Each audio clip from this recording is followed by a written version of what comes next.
Hey, good morning, everyone. It is time for Mantra Monday. How are you today? I am well. Tom! It's Tom Glide! Hey, happy birthday again! And congratulations on everything that you're doing on Spotify. Yay! Hey, DJ Sharbani. Nice to have you here today. I am I am pulling up a background because we are already up to Bhagavad Gita. We're doing chapter 10, verse 29. So this is the opulence of the absolute. And so we've got, as usual, some very interesting personalities and characters to talk about. Of course, the purpose of Mantra Monday is to uplift and to give us some spiritual strength, which we surely need in these times. Because this has been a very, it seems like every week we hear about some more tragedies, people losing their lives in under very violent circumstances. But it's to be understood, that unless we change the atmosphere and change our behavior, and of course, music and sound is a great unifier and is a great way to do that. And that's why I'm bringing forth this ancient sound and this ancient music, this transcendental sound, to help us, stay in a positive frame of mind, to stay spiritually strong, and to change the atmosphere on this planet. Because I do believe that sound can change things. It does change things. We all know that. If we're spoken to in a harsh way, that changes our mood right away. If we're spoken to in a sweet way, that changes us right away. So there's just a few examples. So now that I've said all that, I'm going to take a sip of my tea because my mouth is dry.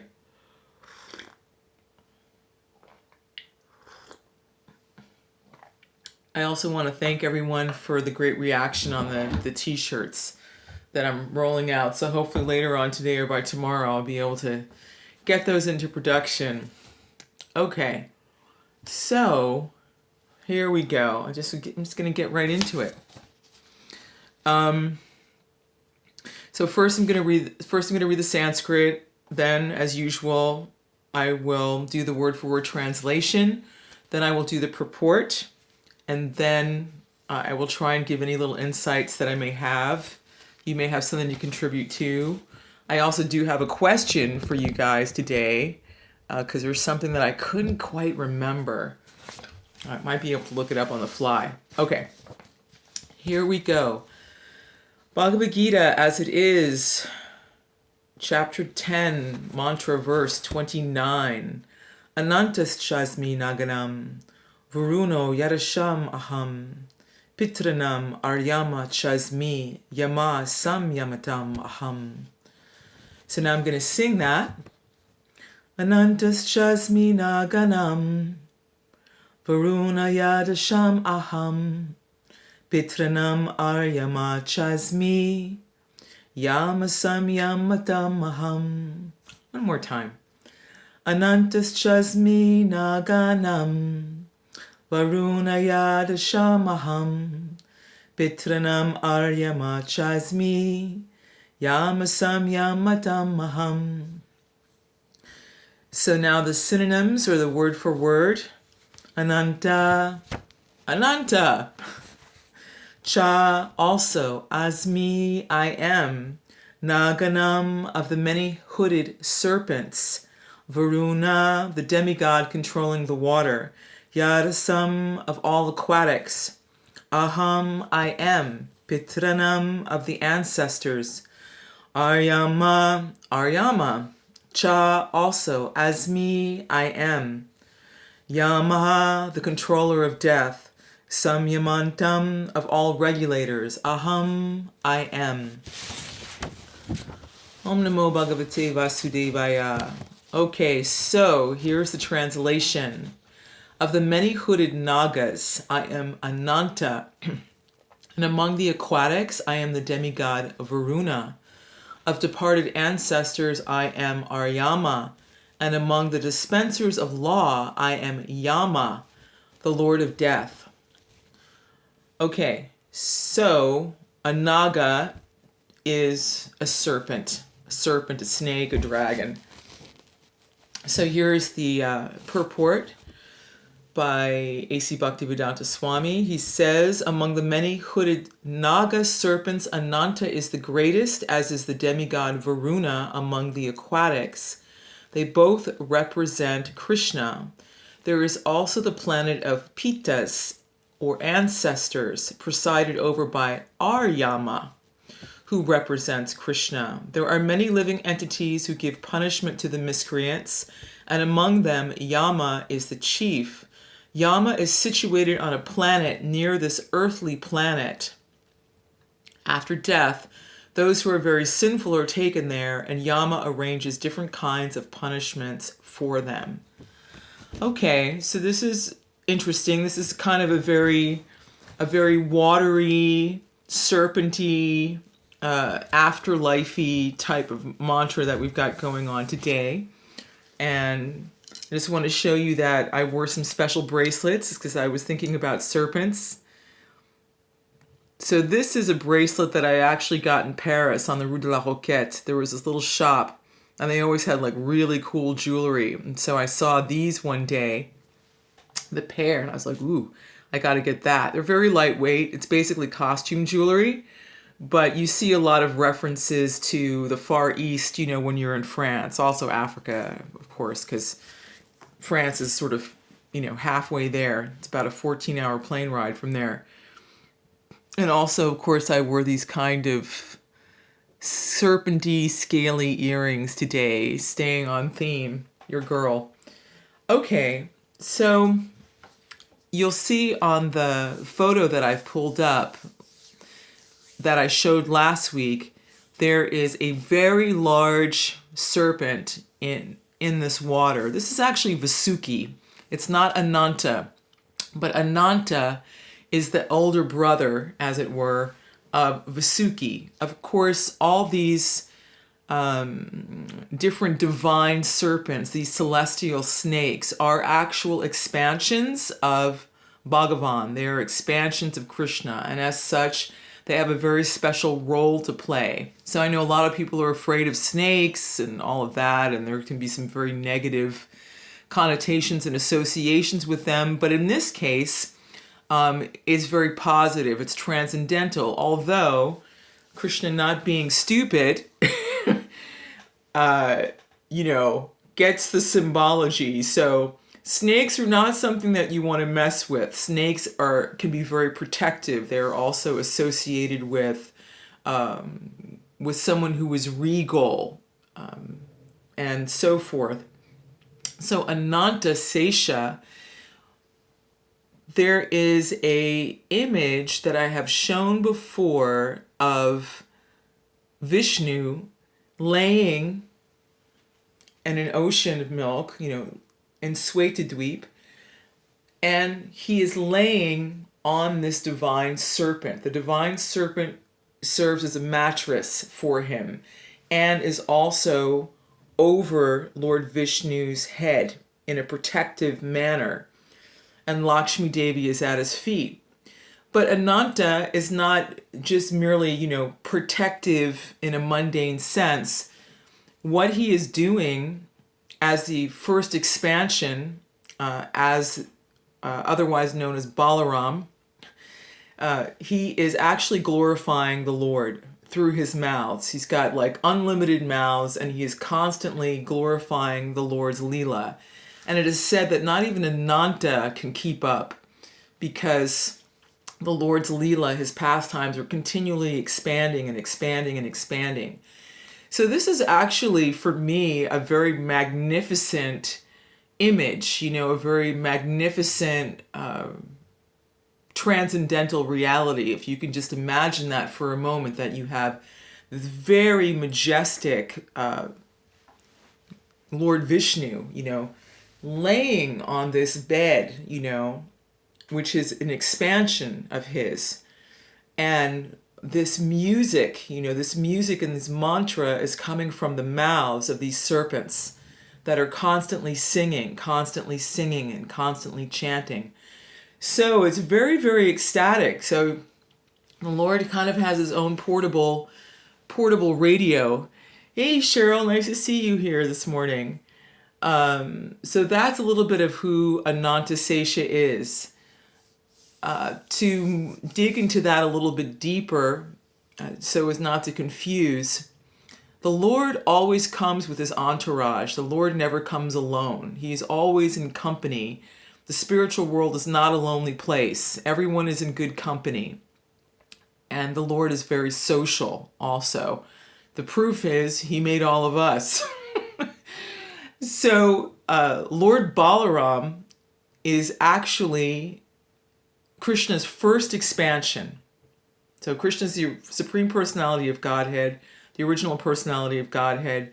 Lord Balaram is his first expansion. And what's interesting about that is Balaram takes on this role of an elder brother, kind of as this elder sort of protective, I've always got your back role. So there's that. Balaram, incidentally, also exhibits the qualities of chivalry to women. He's a protector of women. He's also an incarnation of beauty. And he's an avadut. He's a little bit eccentric, but not someone to be played with. Has a very big heart, very strong and all of that. But also, I've noticed that Lord Balaram is also very, very emotional in his own way. What else can I say about Lord Balaram and Ananta? Ananta. Okay. So this is interesting. Ananta, or Lord Balaram, is also considered to be anti-gravity. So, for example, we can marvel at the fact that all the planets, the stars and so forth, are just floating in outer space. How is it that they stay in their orbits? How is it that they stay up there? So from the Vedic view, it is actually Ananta who is maintaining these planets and helping them stay afloat by having them rest on his divine heads. So this is interesting, right? Of course, we have a corollary in this material world of King Cobra, a cobra snake who's got more than one head and has many hoods. So the next time, if you run across a cobra, of course, you should maintain a healthy distance. In this world, you can reflect and think, wow, this is actually kind of a little spark and a little representative of God in this world. So everything should be respected.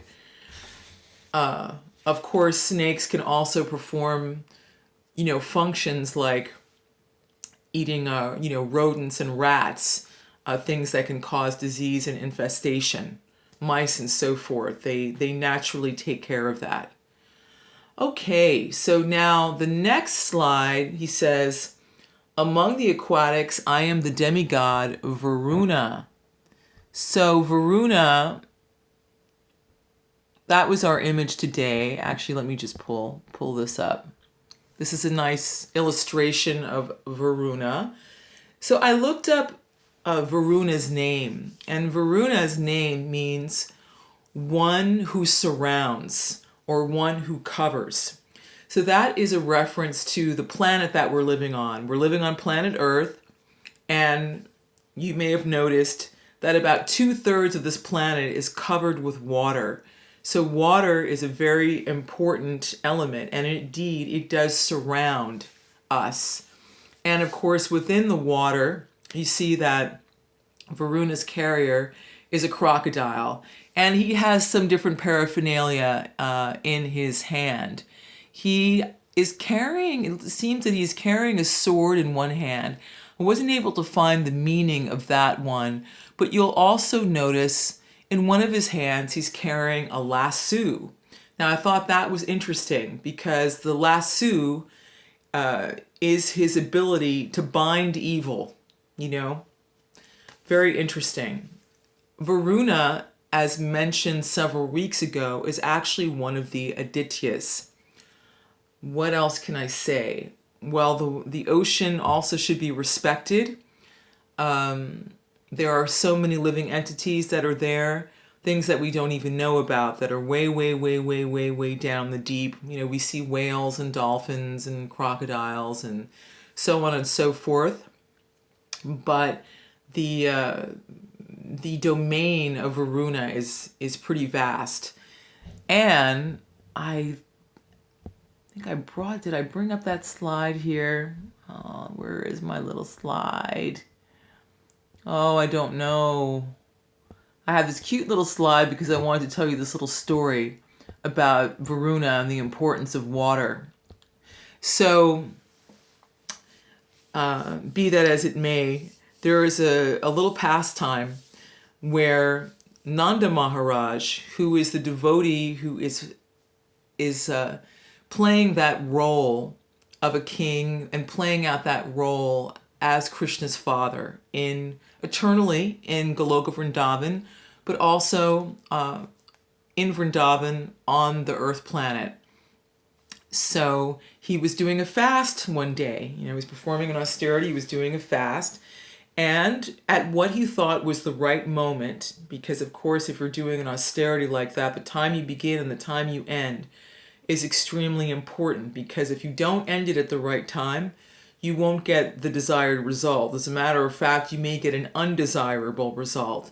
So people paid very close attention, you know, to the movement of the sun and the stars and all these different things when they were undergoing an austerity like that.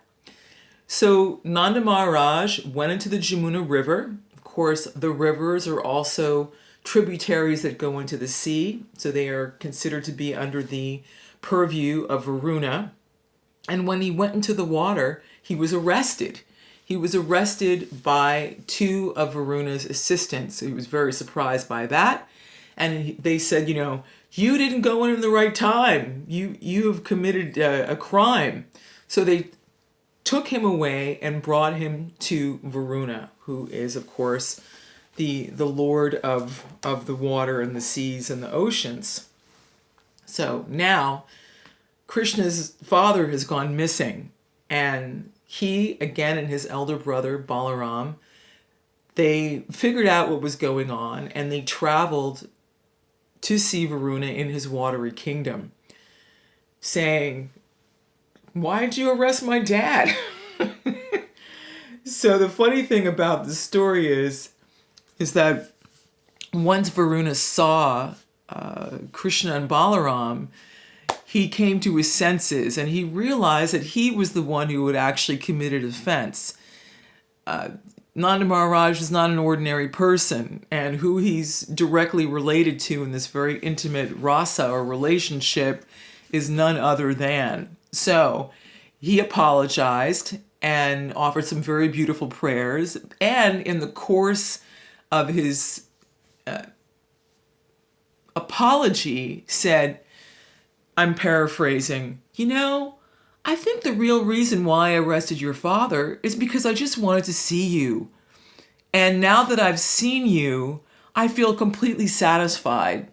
Even though I have got so many jewels, pearls and gold and so many things, so much opulence here in my kingdom, they don't actually satisfy me at all. It's seeing you and your lotus feet that have satisfied me. So please forgive me. Please forgive my offenses, my Lord. I'm so sorry.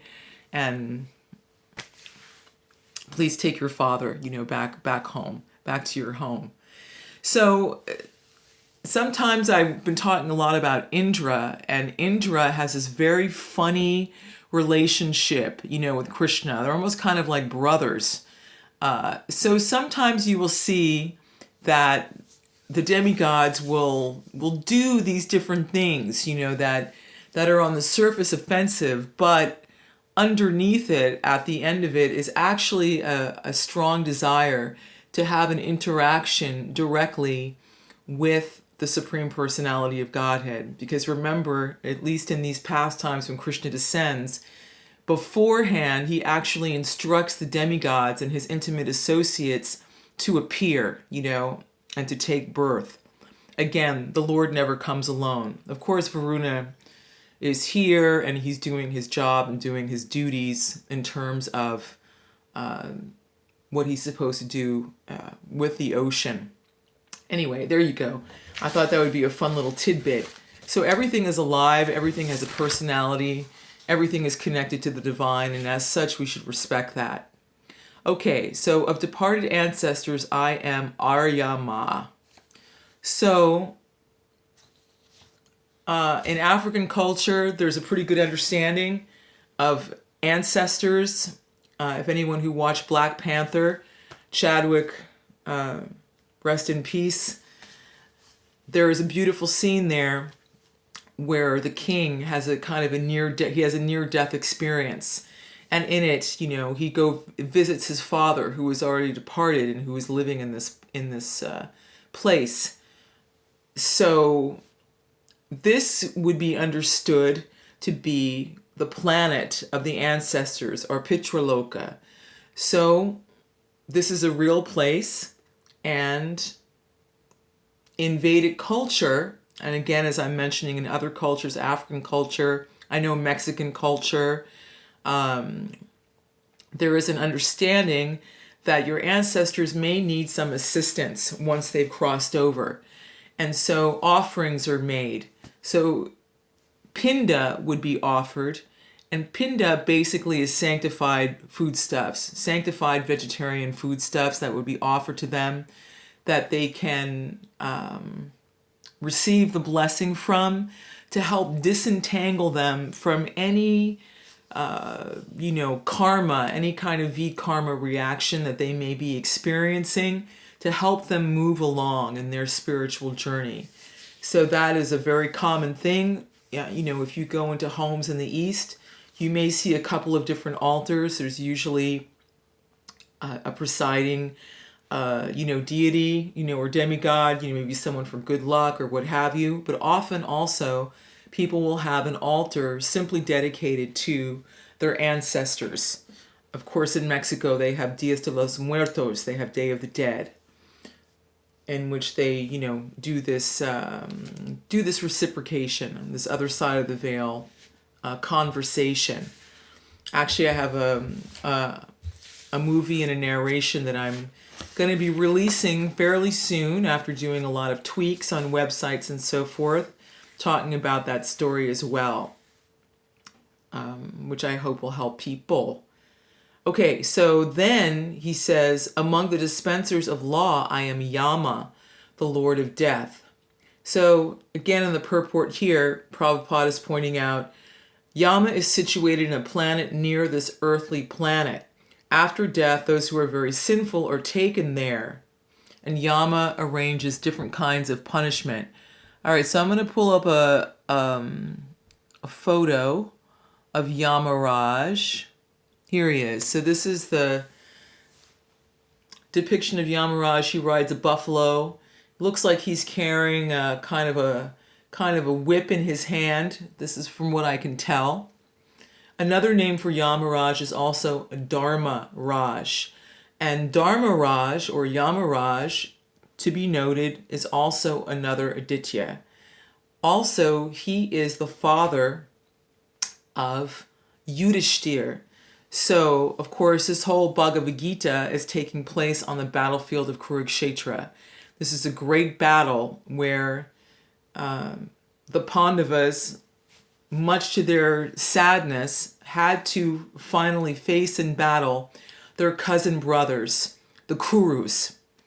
And so that's sort of the setting there. All that to say that Queen Kunti, who is Yudhishthir's mother, her consort for the conception of Yudhishthir is Dharmaraj, is Yamaraj.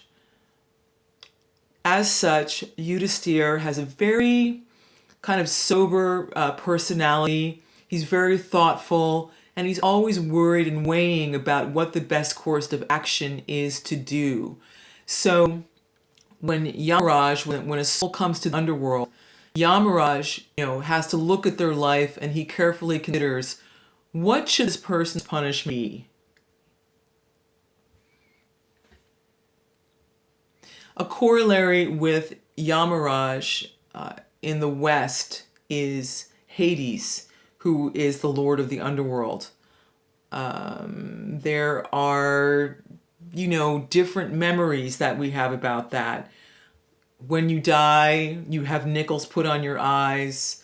When your soul is taken away, if this is where you're going, you have to have enough money to pay the ferryman to cross the river Styx, right? The hellhounds. What is the hellhound?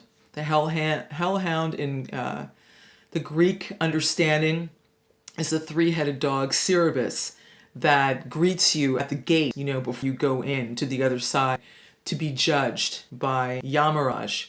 So as such, Yamaraj is a representative of God. God, people say, well, God will sit in judgment. God appoints Yamaraj to sit in judgment for him. Because Kṛṣṇa's job, Kṛṣṇa doesn't have a job. Kṛṣṇa is enjoying. He is enjoying loving relationships exclusively with his devotees. So he is not involved, in this kind of, he's not getting his hands dirty per se, in this kind of day-to-day, year after year, millennial after millennial functioning of the material world and all the things that have to be regulated and go on here. So just as I was explaining a few weeks ago, when it is time to recreate the material universes, because there are many, this isn't the only one, we are in the smallest one actually. He goes into a cosmic sleep. He goes to a state of yoga nidra.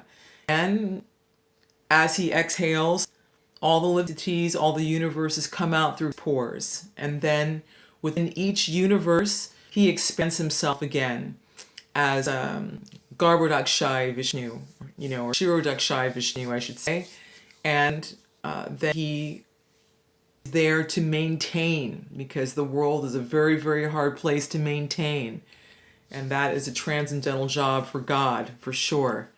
The sun going up, the sun going down, the cycles of the moon, and so on and so forth.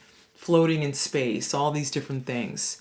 But he expands again as Paramatma, as the Lord in the heart, as the witness, to accompany us as a friend, regardless of what we do, right or wrong, good or bad, high or low, and regardless of what kind of body that we have. So in this way, you can see that, yes, the Lord is involved, but he's involved through his agencies. These are his managers, or this is the managerial aspect of his majesty and of his personality. Pretty far out.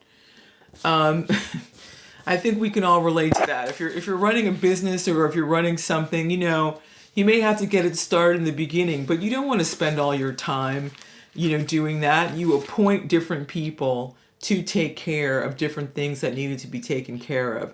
So Yamaraj is one of those people. Backtracking a little bit, I can say that Varuṇa, his corollary in the Western mind, would be in Greece. We have Neptune, right? In Rome, well, we have getting it right. We have Poseidon, also Uranos or Uranus.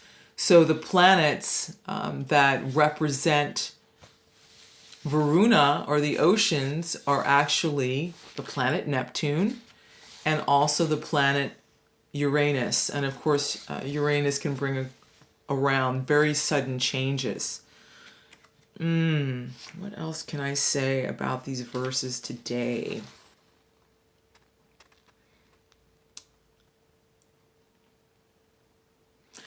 I guess the only other thing I could say about Yama, again, is just noted here that his planet is situated very close to the Earth planet. So, people want to know if there's a heaven and a hell. The answer is yes and yes, there is. So, it's just important to try and be as mindful as we possibly can about inflicting pain and suffering and harm on others, because the universe is a reciprocal universe. What goes around comes around. Whatever you dish out, you're going to get back. Of course, ignorance is one thing. Willful ignorance is another thing. But if you have the opportunity to be enlightened and to actually move forward on your path, then we want to try not and repeat the mistakes that we made before that we simply didn't know out of ignorance. There's many, many stories in the Bhagavatam of Narada Muni, the great sage, coming and actually enlightening someone who was engaged in a pretty heinous act, like we talked about Magrari the hunter a few weeks ago, who enjoyed being sadistic and half-killing animals and watching them die. So, this was what he learned. This is what he learned from his father. So in a sense, he couldn't be faulted for that because that's all he knew. And he lived pretty much a solitary existence, I believe, in the forest. So in that case, at least he was able to listen. He was humble enough to appreciate Narada Muni. Narada Muni said, hey, I suggest that you change your course of action here. Don't worry about eating. Everything will be supplied to you. You just worrying about meditating and being devout, and everything will be given to you. So there you go. That's a good example. Well, I don't know what else to say today. This was a pretty quick Mantra Monday, other than to say that I'm really happy that you're here. I'm also going to pull up this. This is the new t-shirt, or one of the new t-shirt designs that I am trotting out. Thank you so much for your reaction. They're going to be long sleeve. You guys have said that you want long sleeve t-shirts, so that's what we're going to do, because fall and winter are coming, and that way you can probably wear it three-fourths of the year, because in the spring it can be a little nippy also. And then let me see, do I have another? I don't know, where's my other image of my other t-shirt that I was gonna make for you? Well, I don't know where she went. But if you look on my feed, oh no, I know where she is. Where is she? Where is she? Here she is. This is going to be the other t-shirt, or Sugar Sweet, kind of giving you that Lana Del Rey movie star vibe. So these are, photos from my archive back in the day modeling. And you guys have liked them. You seem to have liked these two the most. So these are going to be the t-shirts. So, drop a comment. Let me know thank you so much. Thank you. Let me know what size you are. I'm working on ordering them over the next couple of days and working on the shop. And once that's done, then I will let you know and you guys can purchase. So got some other cool things I'm working on too, and the merchandise department, but I'll trot those out when they're ready. So I wish you a beautiful rest of the week. Stay strong. Try not to be on too much social media. It can really be a bummer. And may God protect and God bless all the souls that have left us way too early and left us in a violent way. May peace reign on this earth. Thank you for being a part of it. Truly. Until next time, I am Kṛṣṇa. Bye-bye now. Thanks for joining, Cheryl. It's nice to see you here.